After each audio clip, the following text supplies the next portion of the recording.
Hi, this is Ludwig, Kietzmann, Editor-in-Chief of Joystiq.com. I'm here with Sinan Kubba. Hello. They are tearing the stage down behind us. We just watched the Gamescom PlayStation Live conference. It was really interesting. There were a lot of exclusive games, especially on the independent side. Right. I mean, Microsoft had this whole reel of just indie game after indie game, something like 20 or 30 indie games. And of course, PlayStation did exactly the same. Did any of them stand out to you? A lot of them did actually. The Vanishing of Ethan Carter is a game that I'm personally interested in because it's an environmental exploration game with mystery elements, no fighting, no combat, no shooting, just telling a mystery. And it's from some of the people who worked at People Can Fly who did Bulletstorm. It's a completely different game. Bit of a like murdered soul suspect vibe. Yeah, yeah, but maybe a bit deeper. What about Ninja Theory? Because they proclaim themselves as an independent game, and they've got Hellblade. Hellblade, yeah. So the Ninja Theory logo comes up. We see this really this interesting-looking female character. She's leaning on a sword and she's gripping it so angrily and so tightly that blood is actually coming out of her hands. And my first thought was, oh, it's Heavenly Sword. Yeah, totally. But it's Hellblade. She looked like, was it Twing Twang from Heavenly Sword? And you think, well, they're bringing it back. They've had the movie, they're bringing it back. But no, it's a new IP. I mean, there might be some links to their similar storytelling, and I think that's pretty exciting. And I'm glad to see that Ninja Theory is still in the game because they do so well with cinematic stuff. They do well with acting and performance capture. And I think they still need a few more steps to nail their action game. Totally. And Devil May Cry was the best example of that, of them progressing in that regard. Of course, we can't forget we also had the Mike Biffle was just there. Yeah, with right there.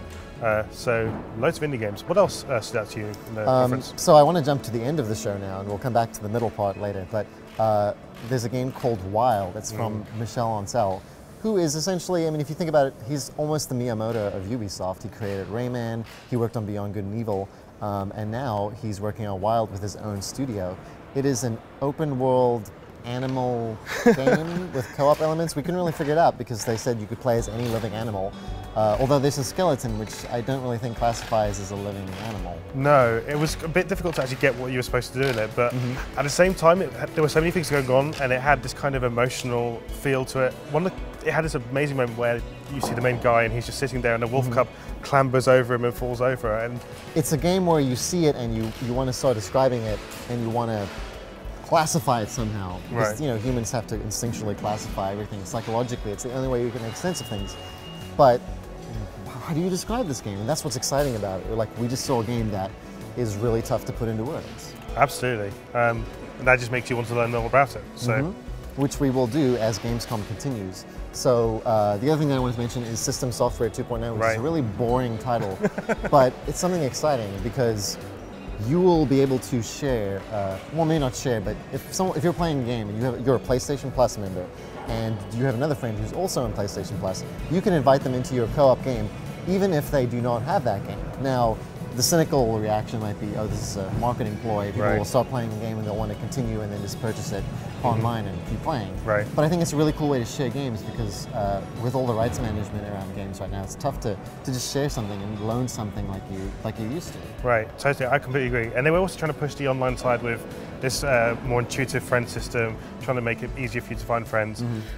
So there's obviously like a push there to focus a bit more on the online side, which was maybe a bit of a disappointment on the PS4. Right. And then, I mean, they were horror games. There's just such a variety of games right now. I feel like both Microsoft and Sony have showed like a really strong lineup, and I think we're way more excited for AAA games than we were, you know, a year ago. Absolutely. So please keep following Joystiq.com for our Gamescom coverage. We're doing it all week until we literally evaporate because we're working so hard, theoretically. Thanks.